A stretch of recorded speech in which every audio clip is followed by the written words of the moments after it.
Можно ли его именовать ханом? Понятно, что титулатура, которая принята самим Чингисханом, это как всеобщий, как вселенский хан. Специально, очевидно, создатели этой самой державы изобретали такой термин, который был бы, как бы подчеркивал, что это сын неба, и с другой стороны, что он возвышается и является всеобщим ханом над всеми.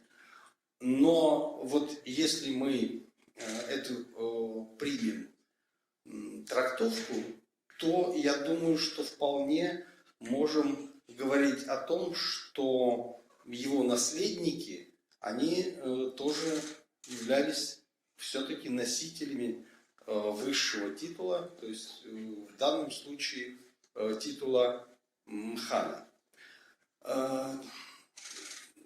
Поскольку государственные деятели, даже высокого ранга в средние века, не так хорошо их жизнь и особенно начальный этап освещался в источниках. Но вот в отношении Джучи как раз у нас прямо противоположная ситуация. Фактически мы знаем о событиях, которые случились примерно за год до его рождения, практически очень подробно. И вот тайна его рождения, она является одним из моментов, которые сопровождала всю его жизнь и которая в конце концов, и во многом предопределила, собственно, его историческую судьбу. Дело в том, что его отец, тогда еще Темучин, внук создателя монгольского улуса, первого объединителя монголов, к этому времени был одним из знаменитых правителей, ханов. У него было уже к тому времени несколько жен, но в один прекрасный для него и, видимо, не очень счастливый момент для... это про отца, прошу прощения, про отца Темучина речь идет, и Ясугея. Он встретил какого-то меркита, который вез жену к себе в Курень. И эта женщина ему так приглянулась, что он собрал людей, схватил этого меркита, выгнал его, а его женщину взял себе в жены. И так появился, собственно, Темучин. То есть вражда между монголами и меркитами с этого момента, и так-то отношения не были дружескими, но это было специально подчеркнуто и в сокровенном сказании, очевидно, вспоминая потом вот эти произошедшие события, и привело к тому, что вот случилось уже в 1183 году. К этому моменту Темучин испытал, крушение после смерти отца, объединение кият-баджигидов. Практически его семья потеряла все, дядя отобрали всю собственность, они долго находились почти на грани бедности. Но с течением времени его ум, смекалка, напористость и в определенной степени и воинская удача привели к тому, что он сумел завоевать как и по родовым качествам, так и по своим личным место среди других ханов. И как раз в 83 году он был провозглашен ханом. Но вот в этот момент он ввязался в войну, в которой не смог победить, и это одно из самых таких тяжелых поражений, которые он испытал. И получилось так, что меркиты, с которыми он воевал и которые его победили, захватили его курень, он вынужден был бежать и оставил свою любимую жену Барте, которую женился буквально за несколько лет до этого. Хотя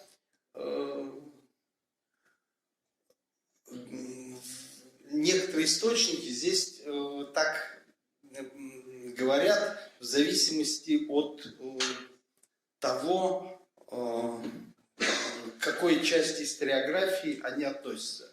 В сокровенном сказании, которое отражает все-таки точку зрения Чингисхана и его ближайшего наследника Угедея, она все-таки более спокойная такая трактовка, что Барте уже носила сына Темучина, и вот, значит, даже после этого захвата начались переговоры, и, собственно, меркиты к тому времени вражда еще не достигла такого уровня злодейства, чтобы обращать в рабство, убивать женщин, детей.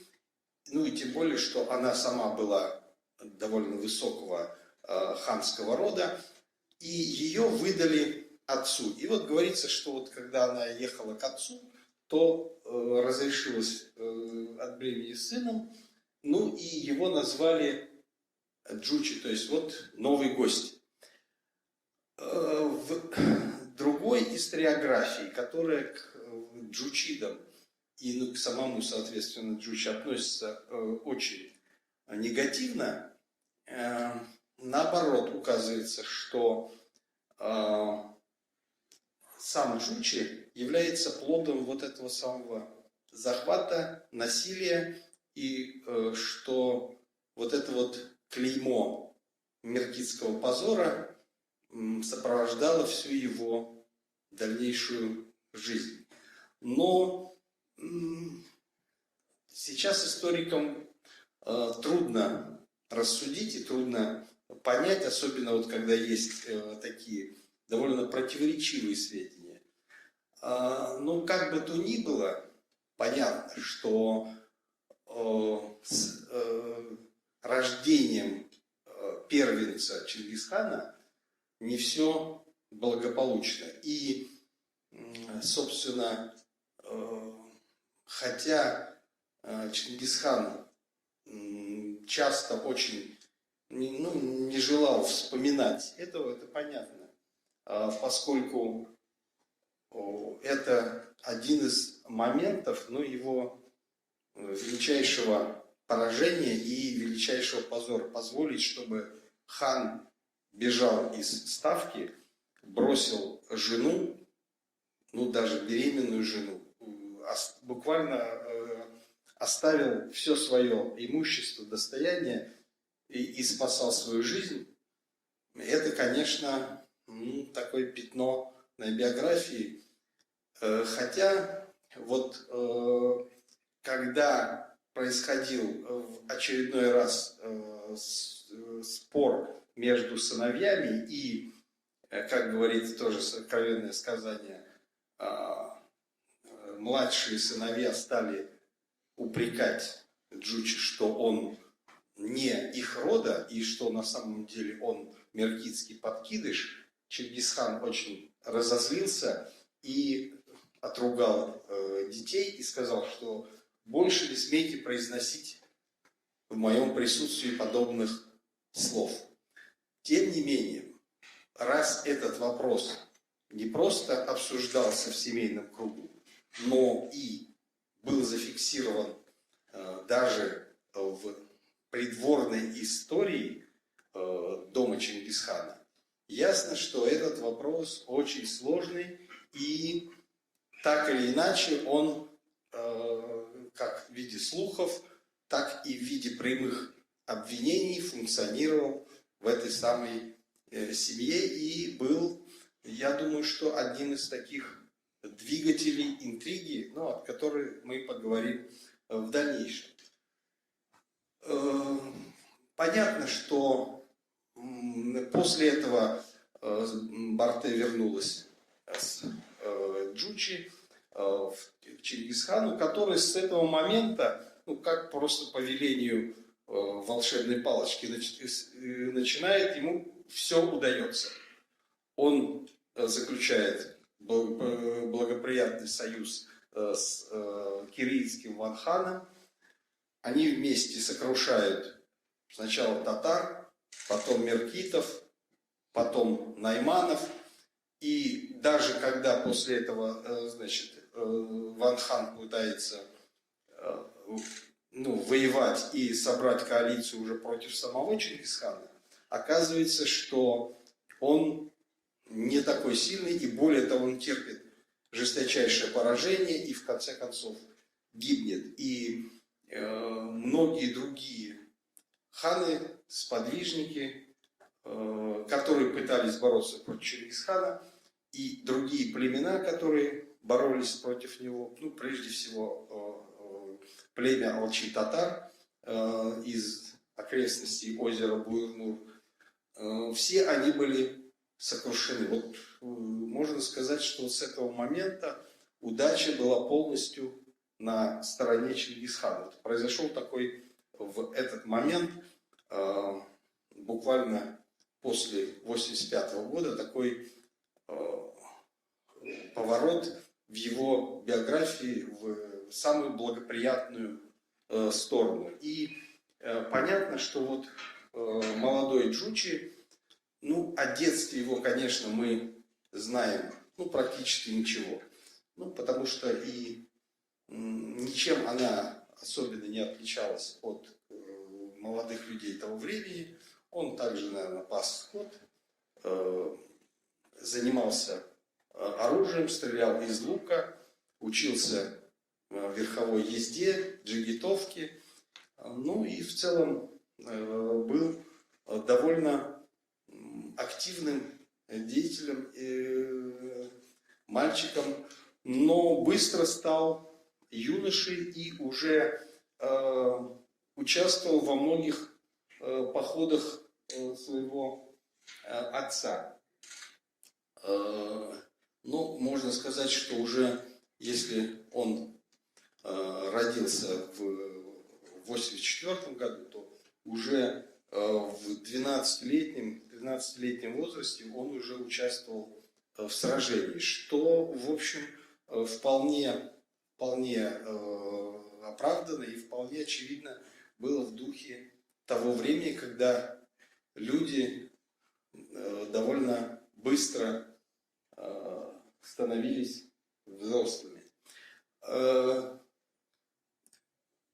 После того, как он достиг возраста, уже когда становились мужчиной, ему были даны в помощь и для обучения люди, наиболее знаменитые сподвижники самого Чингисхана. Прежде всего, это знаменитый Сободай-Богатур, которого в том же самом сокровенном сказании характеризует как человеком с железным сердцем, или в некоторых железный пес Чингисхана.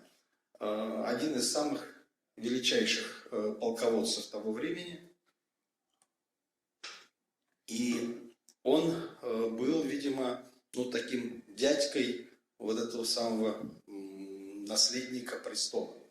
В качестве полководца Чингисхан направляет его на завоевание Прибайкалья и Хакасско-Минусинской котловины, с чем очень хорошо справляется. И с этого момента на Курултае в 1208 году Чингисхан дарует Джучи. С этого момента, можно сказать, начинается и улус Джучи. Дарует ему восточные области, создавая новый улус, тем самым давая начало новому такому образованию. То есть к этому времени можно сказать, что он был еще совсем молодым человеком, юношей. Тем не менее, уже был владельцем своего улуса. В более поздних источниках говорится, что это, значит, область от Семиречья и до Хорезма, и до пределов Саксина. Саксин – это Нижнее Поволжье. И вот с этого момента начинается история уже нового улуса. С этого же времени он начинает набирать в свои войска представителей народов Прибайкалья, хакасов, кыргызов и, очевидно, какие-то группы кыпчаков и кимаков. В число их в качестве правящего племени входили и род татар.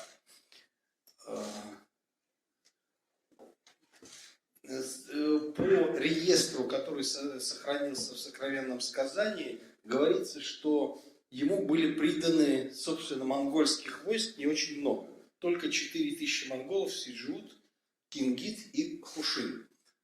Там в источнике 4, написано 4000, но Хушины повторяются 2 раза. Непонятно, то ли летописец как-то неправильно записал, то ли переписчики что-то там напутали. Но тем не менее, ясно, что это только, так сказать, основное ядро войска, на которое набиралась уже та самая армия из хоритуматов, кыргызов и кипчаков. А это было такое ядро, офицерское ядро этого самого войска. И можно сказать, что к этому времени, 1208 год, он уже становится одним из значительных полководцев, и во время войны с империей Цзинь ему уже доверяют командовать туменами, которые он сам набирал, и дают ему в подчинение 2 его братьев. Понятно, что, скорее всего, конечно, командовали более опытные богатуры, тот же самый Субэдэ, но, тем не менее, они вместе совершают поход, и в источниках как раз описывается, что они совершили отдельный поход. Если представить Северный Китай, то они прорвали Великую Китайскую стену и ворвались на территорию центрального, северного Китая. Но там не задержались, поскольку в это время войска самого Чингисхана потерпели поражение, потому что не смогли взять столицу Джорджини, Датун. И вынуждены были отступить, и, соответственно, и поход завершился мирным договором. Но в этом смысле Джучи как раз совершил отдельный поход и не был как раз связан с этим самым поражением. Но к новому военному столкновению, которое произошло через несколько лет, он набирает новые войска, и там специально сказано, что он из найманов, киргитов, канглов и кыпчаков. И опять же под командованием и под руководством опытных Субэдэ и Тахучара он опять же командует туменами и выполняет определенную роль во время вот этих самых военных столкновений. Но его отзывают с фронта войны с джурджеями, поскольку в тылу, в Прибайкалье и в Южной Сибири вспыхивает восстание местных народов. Он совершает довольно значительный рейд, скорее всего, по замерзшему льду Енисея. И если войска Субудея двигались с юга, он по Енисею прошел с севера, и они разорвали единое пространство, которое занимали восставшие племена, и сумел разгромить их по частям и выйти в Семиречье и дальше в Прииртышье, где вот эти самые племена были покорены и вошли в состав его улуса. Можно сказать, что весной 17 года вот как раз он вышел в Семиречье, и после того, как он вернулся из этого похода, то Чингисхан даровал ему уже весь этот самый улус. Но во время вот этой самой подавления этого восстания он сталкивается с меркитами. Меркиты к этому времени были разбиты, собственно, и изгнаны из Северной Монголии, бежали в Прииртышье, и здесь их преследовал как раз Джучи. И вот этот эпизод, это один из таких ключевых эпизодов, который описан в романе Василия Яна «Чингисхан», где Хорезм-Шах впервые встречается с неизвестным народом, который он считает, что поскольку он всегда довольно победоносно сражался с кочевниками, а тут встречается с новой силой, и оказывается, что он не способен их победить. Более того, Джучи разрывает один из флангов войск хорезмийцев, но сражение кончилось ничем. То есть ни те, ни другие не смогли достичь победы, поскольку численное превосходство было на стороне Хорезм-Шаха. Джучи со своими войсками отступил. Но вот это вот такой ключевой эпизод, который показал, что на границах державы Хорезм-Шаха возникает новое государство, и буквально через несколько лет они столкнулись уже в таком непримиримом столкновении. И надо сказать, что возвращение и выделение старшему сыну большого улуса, самостоятельного улуса на западе державы Чингисхана, и с тем, что ему дарованы все земли, и он может завоевывать все земли, которые находятся на западе, до тех пор, куда доскачет копыта монгольского коня, или, как написано в довольно поздних источниках, к так называемому последнему морю, то есть к Западному морю, то в среде сыновей Чингисхана возникает недовольство тем, что они думают, что он пытается стать не просто наследником, но и будет захватывать себе большую власть. И здесь, опять же, идут в дело аргументы о том, что он является меркитским подкидышем, и начинается вражда, ссора, и более того, один из братьев, Чагатай, начинает оскорблять Джучи, доходит дело чуть ли не до перепалки, не до столкновений, и только вмешательство самого Чингисхана смогло погасить конфликт, но ясно, что конфликт этот уже назревает. И суть его в том, что у монголов в это время существовало так называемое право минората. Но если, например, в Западной Европе наследие передавалось от отца к старшему сыну, и старший сын владел всем феодом, всем владением, которое принадлежало отцу, а остальные младшие братья вынуждены были или становиться наемниками, или выбирать карьеру духовного лица.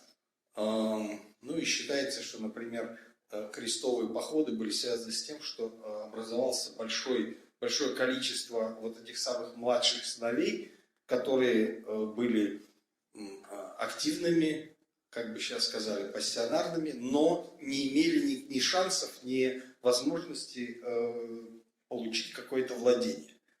В Монголии же все было несколько иначе, как у многих кочевников. То есть старшие сыновья захватывали или получали какие-то новые земли, новые владения, а вот младший как раз оставался в доме родителей и наследовал все это самое имущество.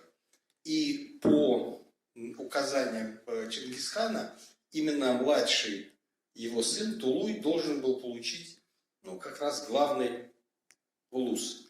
Но другие братья не были с этим согласны, и более того, они полагали, что старший, и по возрасту, и по заслугам Джучи метит на то, чтобы стать правителем вместо отца, а их хочет оттеснить от власти.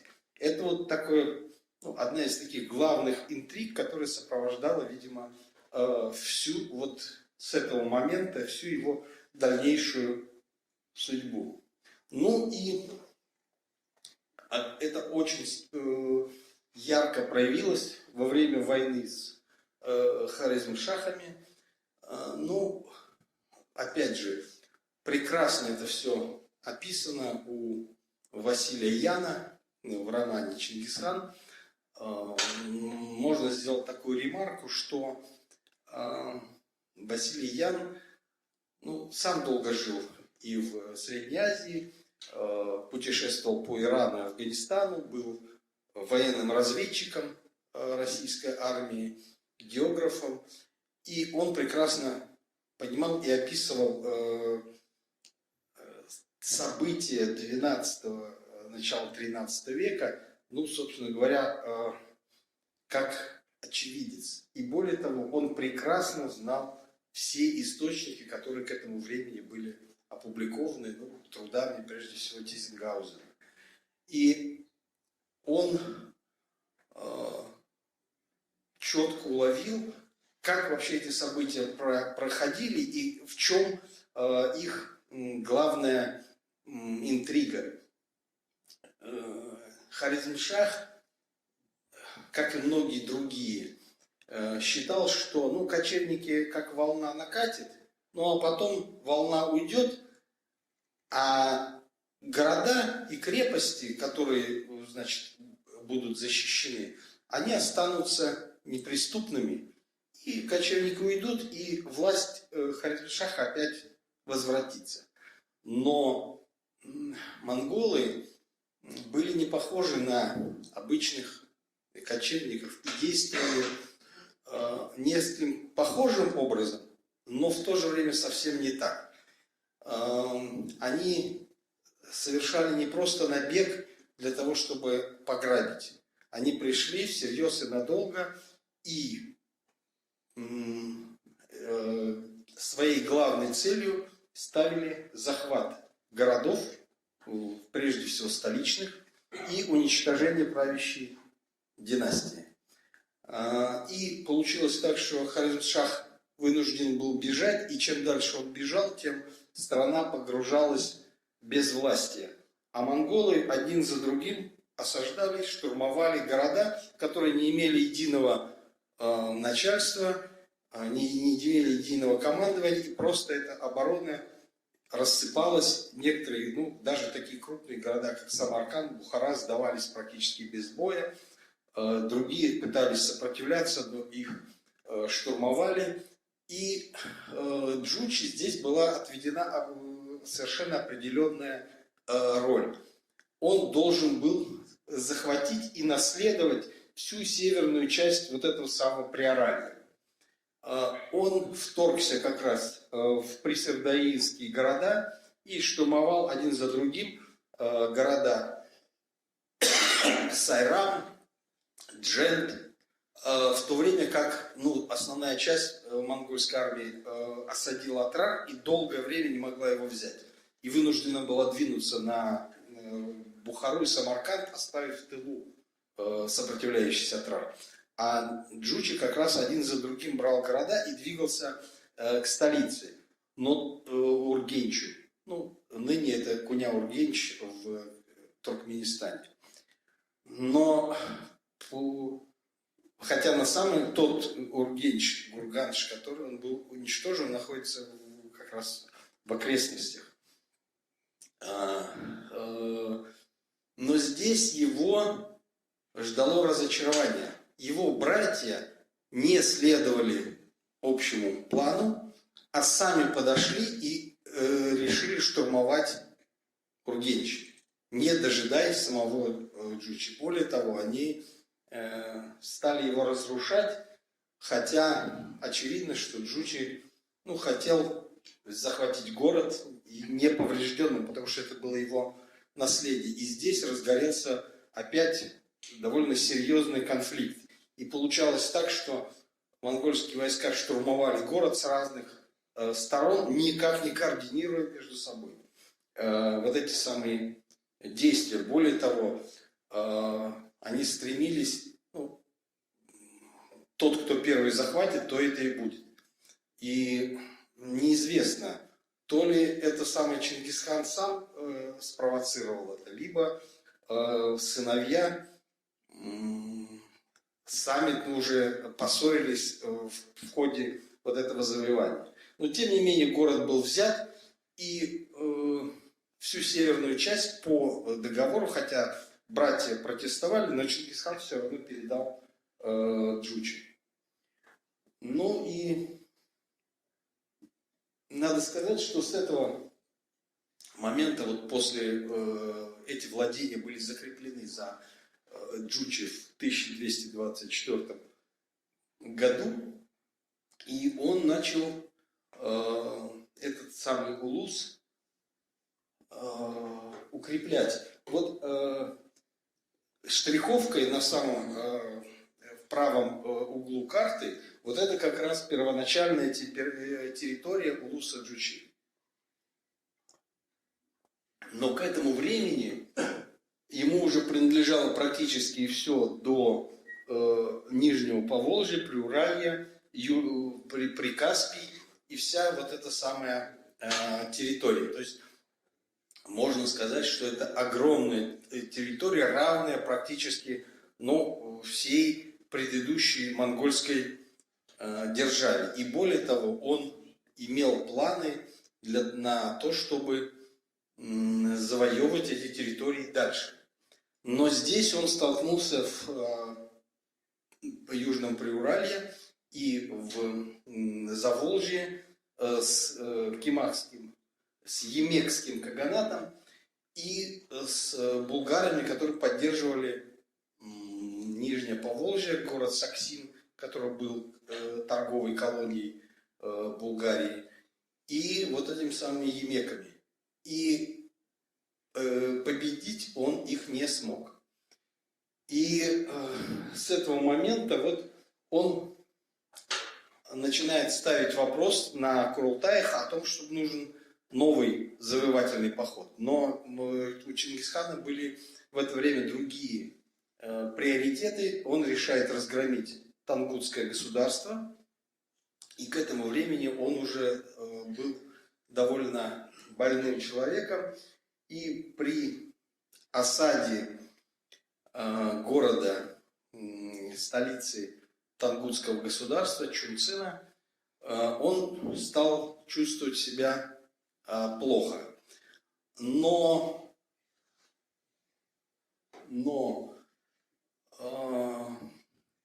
конфликт, который был между братьями, очевидно, получил какое-то продолжение.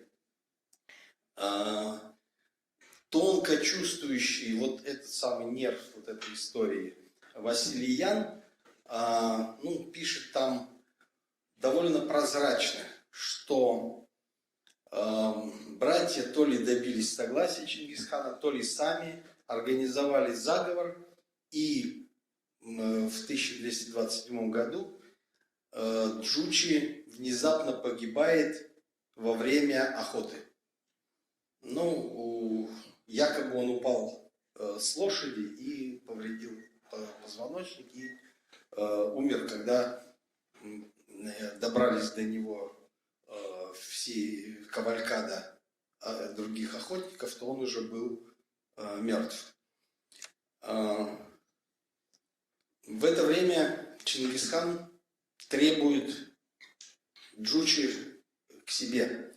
Он хочет решить до своей смерти все эти внутренние конфликты и требует, чтобы ему говорят, что он не может приехать, что он отказывается.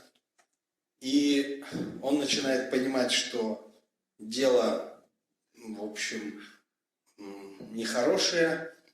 И по поздним источникам, которые пользуются какими-то преданиями, которые потом вошли, как такая эпическая история, что он издает указ, что тот, кто принесет мне известие о смерти сына, будет казнен. И требует, что если вы мне не приведете сына, то я тоже буду кого-то казнить. И все сыновья, все приближенные не знают, что делать, как выйти из этой ситуации. Вообще голову никто сложить не хочет. И дурную весть принести тоже не может и не хочет. В это время приходит один старый человек, можно сказать, практически слепой, который играет на сазе. Он говорит: приведите меня к Чингисхану, я ему все скажу. Он говорит: в общем, раз сам вызывается человек, хочет, пускай скажет, лучше пускай он погибнет. Он заходит в юрту, садится и начинает играть. Сначала мелодия такая веселая, жизнерадостная, и она постепенно становится все более грустной. И в какой-то момент пронзительный звучит струна, и понятно, что звук тревоги, скорби, и Чингисхан понимает, что сын-то его умер. И он плачет и говорит, что с этого момента, отменяю свой приказ. Так вестник, не сказав ни слова, в общем, донес эту самую трагическую весть до Чингисхана. Но повторюсь, что это, конечно, легенда, которая потом была обыграна, и даже в казахском кинематографе есть ролик так очень красиво снятый по этой самой легенде. И смерть Джучи случилась буквально за полгода до смерти самого Чингисхана, который дождался, когда город уже вот-вот должен был пасть, Но Чингисхан умер, не дождавшись, но он приказал держать в тайне его смерть для того, чтобы правители Тангутской державы сдались, и приказал, чтобы они были уничтожены. Ну, это повеление было выполнено. Ну, как известно, после этого могилы Чингисхана его похоронили, и до сих пор так и никто не знает, где он был погребен. Академик Окладников все время рассказывал, что я, говорит, постоянно езжу в Монголию, я, говорит, найду все-таки могилу Чингисхана. Но пока никому из археологов это не удалось. Монгольские археологи говорят, мы знаем где, но никому не покажем, пускай это будет, остается тайной. Ну и если говорить об этой самой интриге, то понятно, что здесь та самая «Игра престолов», можно сказать, во всей своей красе была и во всей трагичности была изображена. Потому что довольно молодой, жизнерадостный, крепкий человек, 42-летний, вдруг падает с коня, когда он раньше сел на коня, чем научился ходить. Это, конечно, представить себе очень трудно. Но, тем не менее, после себя он оставил огромную державу. Эта держава стала развиваться, и править там стали его потомки. Надо сказать, что могила самого Джучи, конечно же, неизвестна. На территории Казахстана есть небольшой мавзолей, который называется мавзолей Джучи-хана. И там проведена прекрасная реставрация, и поставлен даже прекрасный памятник. Но, скорее всего, конечно, это мавзолей более поздний. Почему традиция связывает его с именем Джучи? Это такой интересный вопрос. Может быть, как-то эта местность была связана с местом пребывания Джучи. Может быть, какие-то легендарные сведения. Но, тем не менее, нет оснований полагать, что именно в этом мавзолее погребен Джучи, поскольку раскопки там не выявили какого-то более раннего погребения. Это обычное мусульманское погребение XIV века. Ну и разрешите откланяться, поблагодарить за внимание.